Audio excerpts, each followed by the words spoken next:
మన society land 67 ఎకరాల 16 గుంటలు. దీంట్లో ఒక గజం కూడా పక్కకు పోలేదు. ఒకటి, ఇది కన్స్ట్రక్షన్ ప్రాజెక్ట్ కాస్ట్ 768 కోట్ల రూపాయలు. 768 కోట్ల రూపాయలతో ప్రాజెక్ట్ అంతా కంప్లీట్ చేసాం. ఆల్రెడీ ఏదైతే ఎక్సెస్ అమౌంట్ ఇచ్చామో ఆ అమౌంట్ అంతా కూడా మళ్ళీ తిరిగి రావాలని చెప్పేసి ఐబీఆర్ఎస్ఎల్ కంపెనీ ఒప్పుకోవటం, యువర్స్ కన్స్ట్రక్షన్ ఒప్పుకోవటం కూడా అది కూడా ఈ కమిటీ సాధించింది. మేము ఈ కమిటీ అన్ని పోరాటాలే చేసాం. గతంలో జరిగిన అన్నిటి కూడా 2020కి ముందు జరిగిన అన్నిటిని కూడా ఇచ్చిన అడ్వాన్సులు కానీ వాటిని కానీ మేము తిరిగి వెళ్ళి కోర్టులకు వెళ్ళి సాధించుకొని అంతా కూడా మళ్ళీ రికవరీ చేస్తున్నాం. అలాగే పర్మిషన్లు తెచ్చాం, ఆక్షన్లోకి వెళ్ళిన బ్యాంకుని కాపాడాం. అలాగే ఆగిపోయిన ప్రాజెక్ట్ ఆగిపోయింది, టోటల్గా ఇక లేదు అన్న ప్రాజెక్ట్ని కంప్లీట్ చేసి చూపించాం. ఇక మేము ఇన్ని పనులు చేసాం తప్ప మేమైతే అవినీతి చేయలేదు. అవినీతి చేసినట్టుగా ఆరోపణ చూపించమనండి. ఆ తర్వాత రేపు సభ్యులు ఏ నిర్ణయం తీసుకున్నా దానికి పూర్తిగా కట్టుబడి ఉంటాం.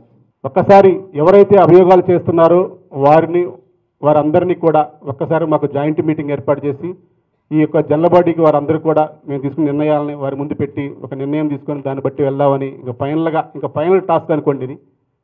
ఎందుకంటే ఏ నిర్ణయం అయినా సరే ఇప్పుడు తీసుకోకపోతే ఇంకా సొసైటీ ప్రతి నెల ఇంట్రెస్ట్ రూపంలో ₹1 కోటి లాస్ అయ్యే పరిస్థితిలో ఉందండి. ఇక్కడ నా స్వార్థం కోసం నేను ఇదే సీట్లో కూర్చుంటా అని చెప్పేసి ఒక రూమ్కి డోర్ వేసుకొని ఏసీ వేసుకొని కూర్చుంటే నెలకు ₹1 కోటి పెరిగింది. రేపొద్దున నాకు ఒక 1 ఇయర్లో పీరియడ్ అయిపోద్ది. ఆ పీరియడ్ అయిపోయిన తర్వాత నేను కూడా వదిలేస్తే ఈరోజు 150 కోట్లు ఉన్నది, రేపొద్దున 180 కోట్లు అయింది.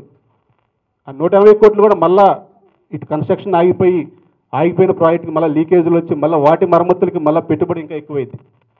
ఇవన్నీ కూడా మనకే భారం. ఎవరు పక్కన వాళ్ళు ఎవరు మళ్ళీ దానికోసం మళ్ళీ లోన్ తెస్తే ఆ లోన్ వడ్డీలు కూడా మళ్ళీ మనమే కట్టుకోవాలి. ఇవన్నీ ఉంటాయి కాబట్టి నేను దానికి పూర్తిగా నేను సభ్యుల నిర్ణయానికి కట్టుబడి ఉంటా. అలాగే మీరు చెప్పినట్టుగా ఇప్పుడు ఒక నేను ఆఫర్గానే భావిస్తాను దాన్ని. నేను రిజైన్ చేస్తే సొసైటీకి వాళ్ళు సహకరిస్తామని కనుక మీ ద్వారా ఆ పెద్దలందరూ ఎవరన్నా కనుక నిజంగా అందరితో మాట్లాడి అనిల్ ఒక్కడు తప్పుకుంటే మేము అందరం సహకరిస్తామని చెప్పేసి అటువంటి ఆధారంతో కనుక వస్తే అది తీర్మానం రేపు జనరల్ బాడీలో పెట్టుకొని నేను కమిటీ సభ్యులుగా ఇక్కడ పక్కనే కూర్చుంటా. వాళ్ళకి నచ్చిన వాళ్ళని ప్రెసిడెంట్గా ఎన్నుకోమనండి. హ్యాపీగా దానికి కూడా నేను స్వాగతిస్తున్నా.